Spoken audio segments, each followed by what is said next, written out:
Hello, ladies and gentlemen. Thank you again for signing in and listening to another great Overlanding podcast. Today, I've got a great young family and a gentleman by the name of Jason who runs a very, very nice channel called OX Overland. He's based, well, the family's based out of Oregon, and very, very cool guy to chat to and very helpful. He's got a great YouTube channel and a fantastic Instagram channel, and I'll put the links below. Please go along and subscribe, listen to them, follow them. It's really, really cool, great footage and amazing scenery. So Jason, thanks for being in and chatting to me, man. It's very cool to chat to guys of like-minded experience. Yeah, absolutely. Thanks for having me. It's an honor. I wouldn't call it an honor. Let's wait till we finish this before anything happens. You do great. I've heard a couple of your podcasts. You do good stuff.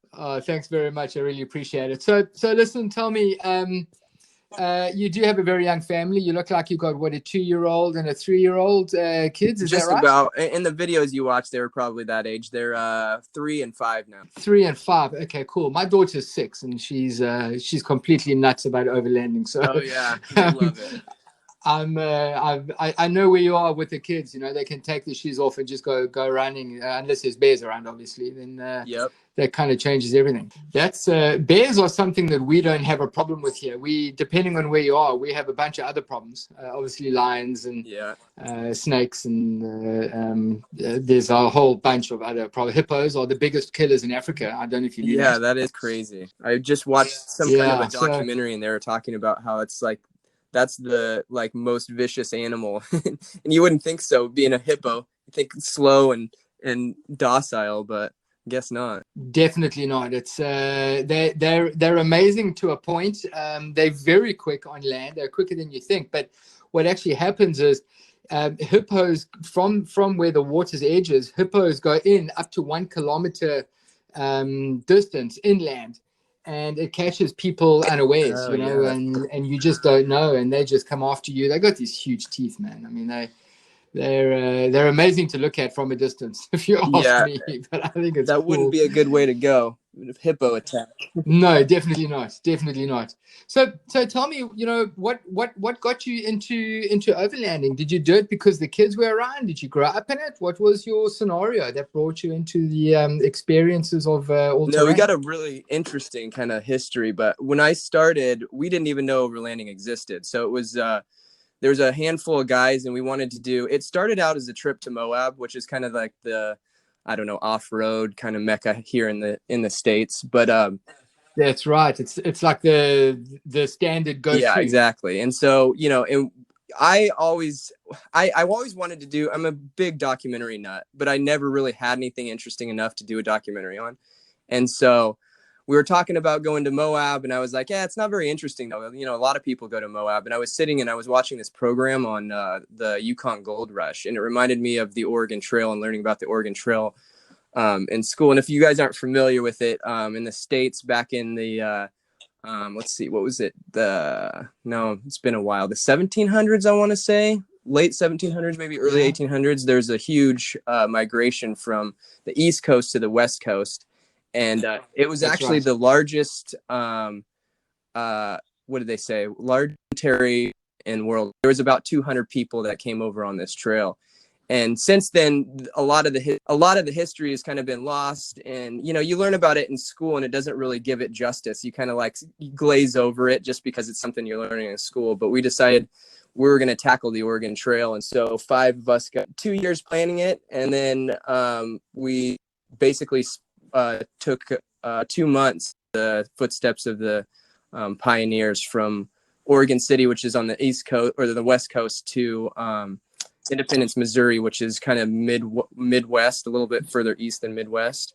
So it was 4,500 miles, all dirt. Took us 28 days to get there, and then another 2 weeks on the way back on just regular roads. But like I said, when we started this, we didn't even know overlanding existed. We were just trying to plan a cool trip with a bunch of friends. And then through doing the research on it, we realized there's a whole subculture of people doing what we were doing. And so that's how we kind of got into it. But that was, and then, I mean, naturally, when I did that trip, I didn't have kids. And so it kind of just trickled into my daily life. And, it's something that's a passion of mine. So It's I pretty can't get away. epic. Did you document it? Oh yeah. Yeah. It's, if you scroll back in our YouTube channel, it's all there. We document, I think there's about 15 episodes, about 20 minutes long, of us going through all the crazy stuff. But the irony to it is the pioneers, when they came over the trail, they kind of picked the path of least resistance. So we did all this prep thinking we were going to hit all this crazy off-road stuff, and it ended up being more than anything, it was just long dirt roads. So, but it was it was a good time. We kind of went through all the gambit of emotions and got all kinds of different terrain, and it was, we still talk about it today. That's pretty epic. I grew up in the mountains, so driving since I was like 9 years old, type of thing, on the farm. And we ended up about 2 years ago, my wife, my daughter, and I did an area for what we have is called the voortrekkers, which are the front people. It's an Afrikaans language that came with the Dutch. And I've been wanting to do like a documentary on the voortrekkers coming into South Africa, from South Africa, and where they went in South Africa. But many people think that the blacks were here first, which they weren't. We have the local Khoisan people, which are known as the Bushmen.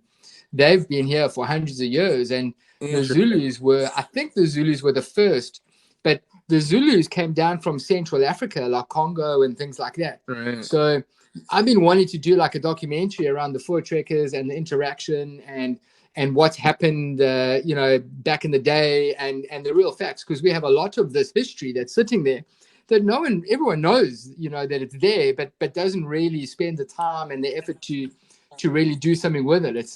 It's pretty awesome and gnarly, bro. I've been really wanting to try and do it. I need to find a proper historian that can tell the story with me. That'll be pretty epic.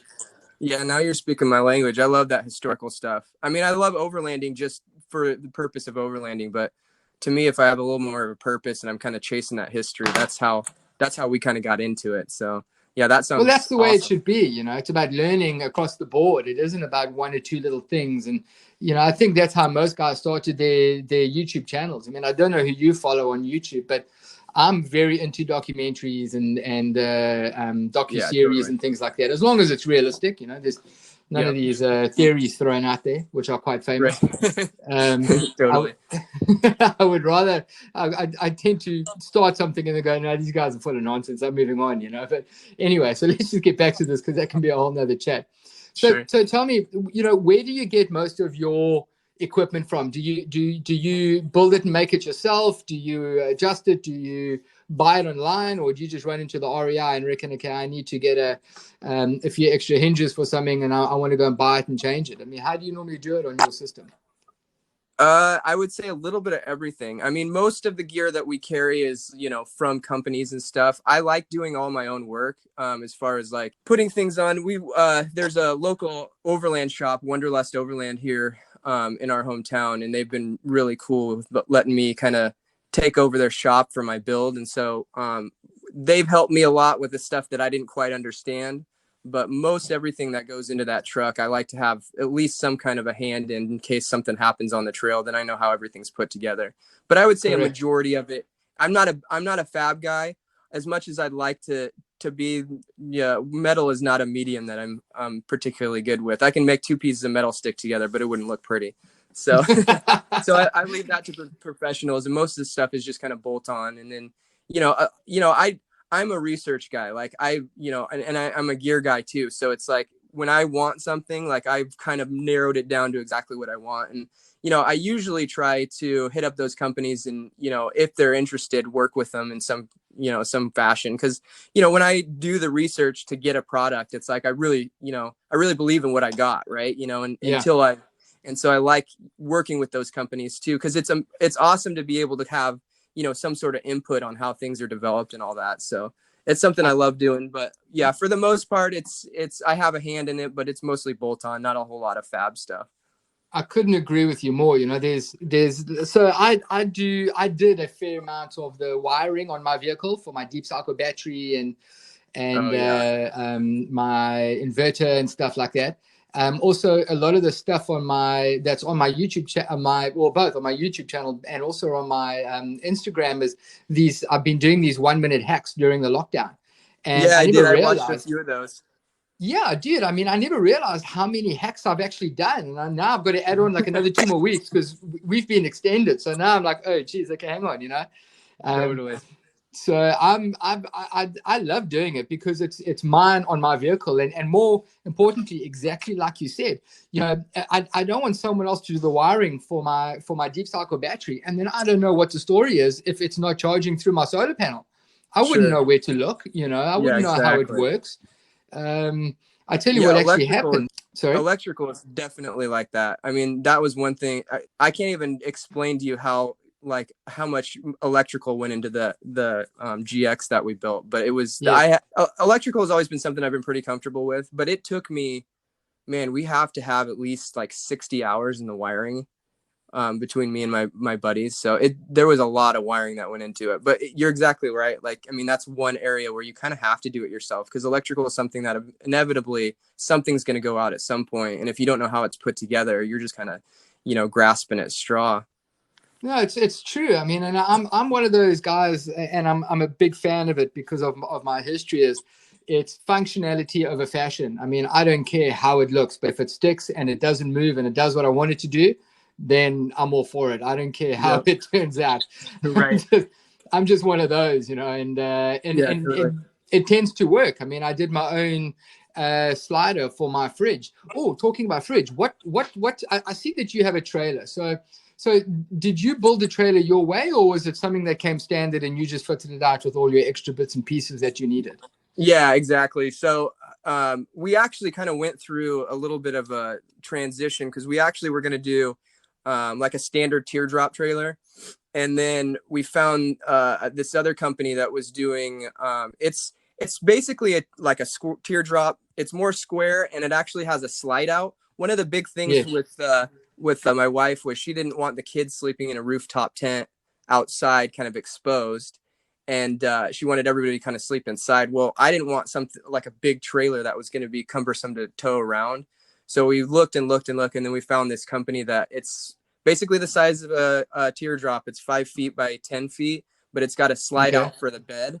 And so there's enough room inside for all four of us. So that's pretty good. Yeah. And then as far as, I mean, it's kind of like the GX. You kind of take that platform, take the base, and then you go from there. So I've done a lot of upgrades and lighting and inverters and cell phone boosters, all that kind of stuff. So sure, it does sound like some real high-tech upgrades. I mean, some of the areas that I go, there's no cell phone regardless of where you where you are. So totally. I don't always have that option. Yeah, and with us, we wanted to try. I mean, we're once we well, I guess we haven't really talked about it, but once we hit Southeast Asia, we really wanted to be able to stay as connected as we can because we're still going to release videos and social media content. And so we were trying to. I mean, obviously, most of the time we probably won't, but we wanted to give ourselves the best chance to be as far away as we could and still have cell service. So we've done cell phone boosters and that kind of thing just to help working on the road. No, it makes sense. There's some really good options out there. I know that Andrew St. Pierre White has been using it. I know that Ronnie Dole and a few others have thrown it out there. But that's very cool. I actually dig it. So are you running the same tires on your GX as you are on the trailer? Yeah, same brand. I first ran a set of Falcon AT3Ws on the GX, and then I bought a pair of Falcon MTs for the trip. I figured being in Southeast Asia, there's going to be quite a bit more mud than here in the States. And so I put the ATs on the best of the ATs on the trailer, and then I have the MTs on the truck, but all Falcon. Okay. So I have. Oh, that's pretty good. Yeah, and I've got mixed feelings on Falcons. I feel like they're probably, especially for snow and ice, they're probably the best performing tires. Not that you guys get much of that, but No. In snow and ice, they perform the best, and off road they perform very well too. But the trade off is the rubber they were using is really soft, And so it's, you know, it's sidewall punctures and stuff like that are a little more common on those than some of the others. I actually have never had a sidewall puncture, and then we did a trip about 6 months ago, and within 16 hours I had 2 sidewall punctures, and they were completely different. One was on the front tire on the outside, and one was on the rear tire on the inside. So wow.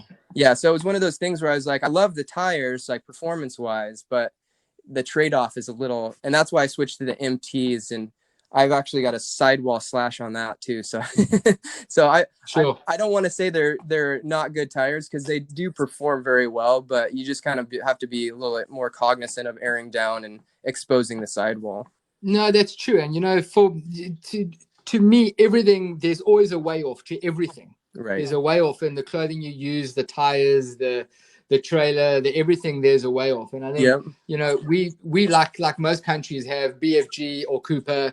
We have Falcons. We have the General Grabbers, and a bunch of others. But I mean, for me, a real overlanding tire, and I'm a big advocate of these guys, is Cooper tires. You know, they're amazing, but they're also just the tire. You know, they are prone to certain things, but different to for example, BFG is quite big here.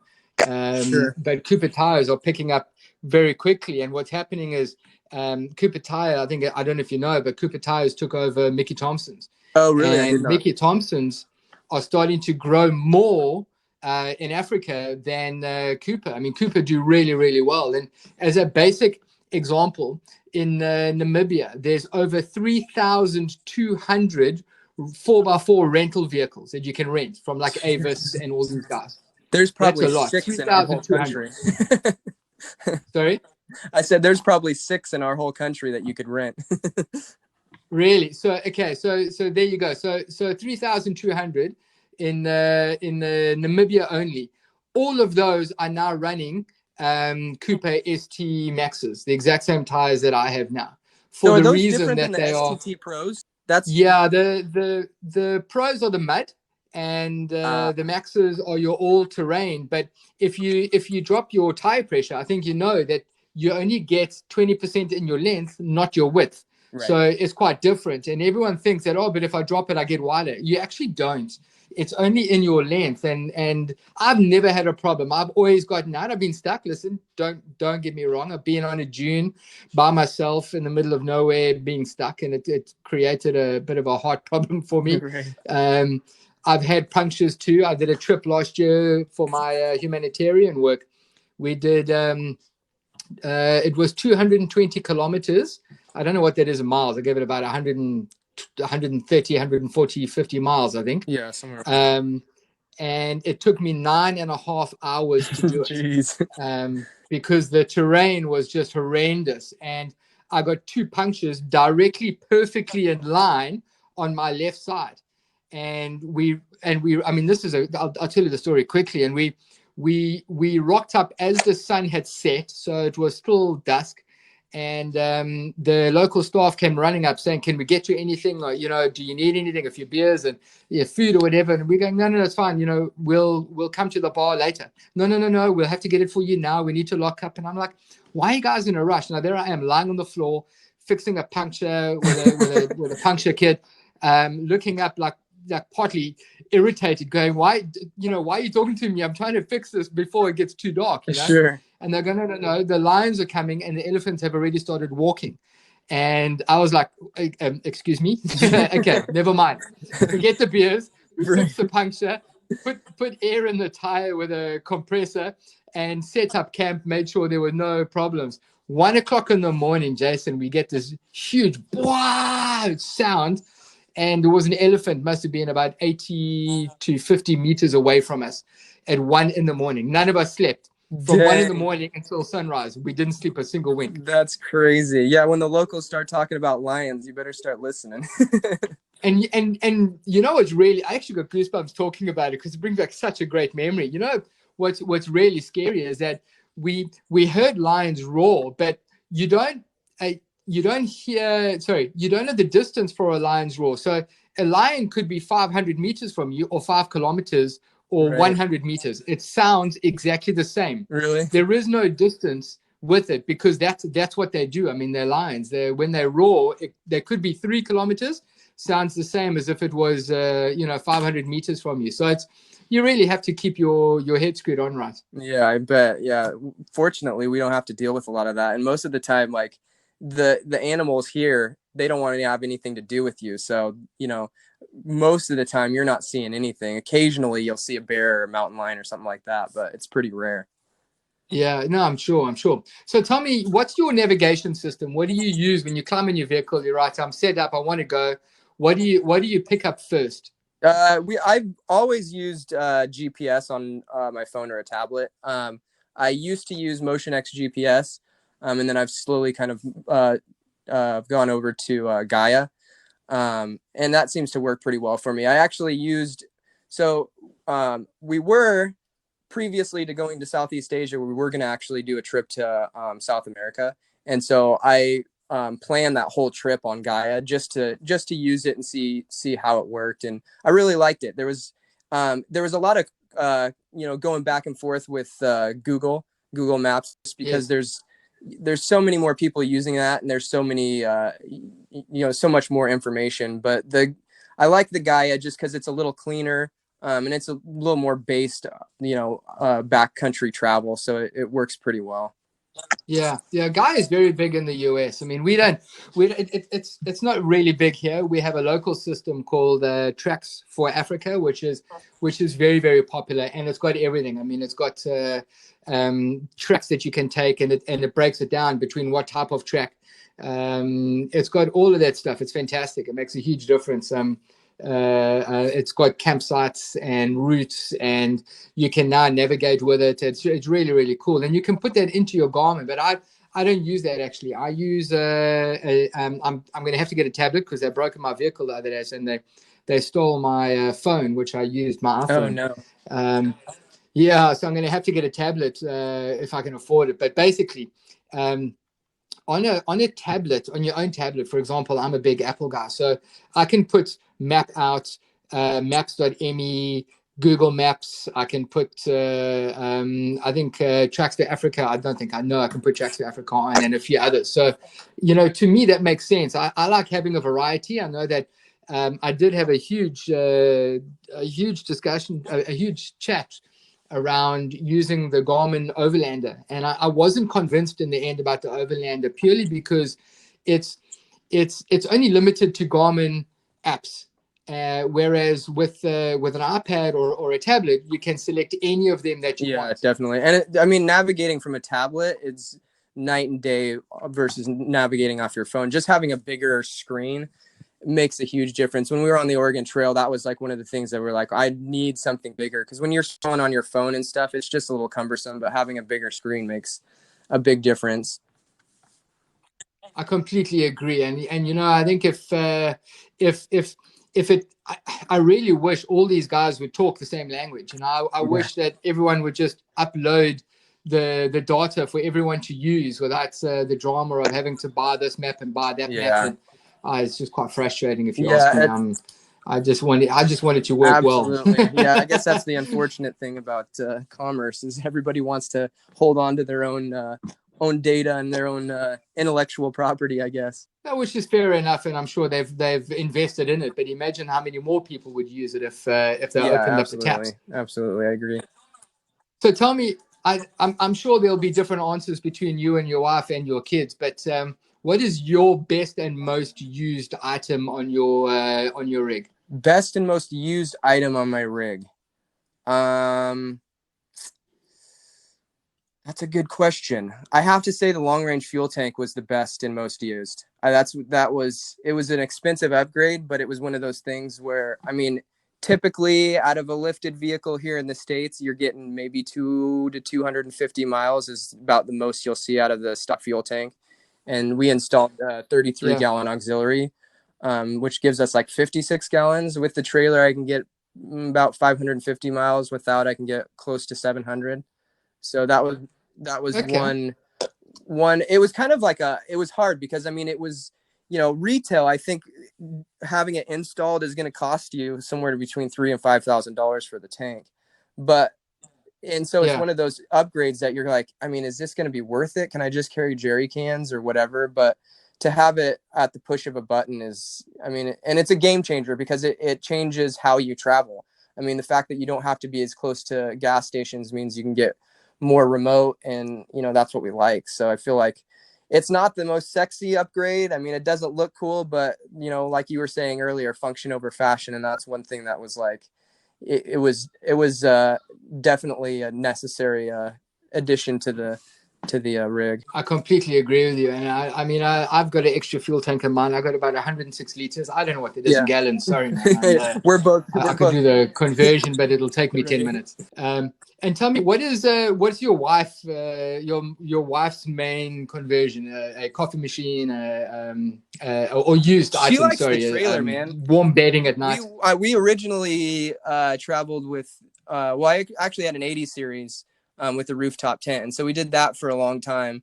And then with the addition of our second kid, she was like, we got to do something different. And so I was like, what do you think about a trailer? So I think her favorite upgrade is the trailer, and just having basically your house right behind you, you know what I mean? So and it works a little better because it opens up a lot of space in the car for having the kiddos in there, as opposed to, you know, having everything right out of the rig. So I think if you ask her, there's such a big way off. I mean, there's such a big way off and chat between having a rooftop tent and your stuff in the back compared to having a trailer where you can just unhitch it and move on. Yeah, and it depends on what style of travel you did. I mean, like for the Oregon Trail, it makes a little more sense to have a rooftop tent because you're basically, you know, you're on the go every day. You're going somewhere new.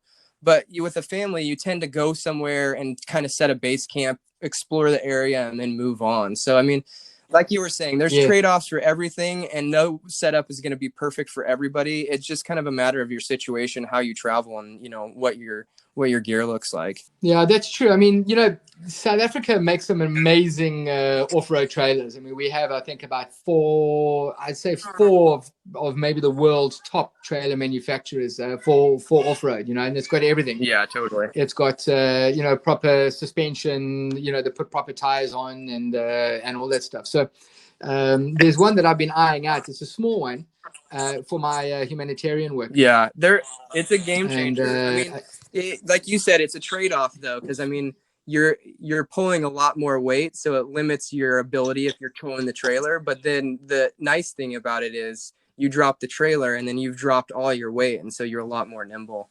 Yeah, no, that's true. And I have to look at a number of things, cost being obviously one of them, and what additions would I do to it. You know, obviously I've moved my fridge in there, my deep cycle battery in there, you know, all that type of stuff. So it'll be a pretty epic if I did go that route. But you know, there's always a way off, and I think that's something that I need to try and get into and figure out if it's a route. But anyway, so you said to me that you had an 80 series, right? That was I started with an F-150.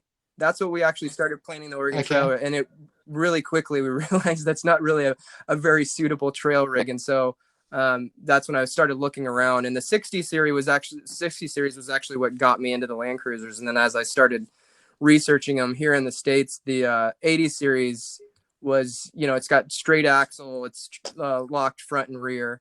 And, you know, it's a reliable platform. And so I was like, well, I think that's what I'm going to go with.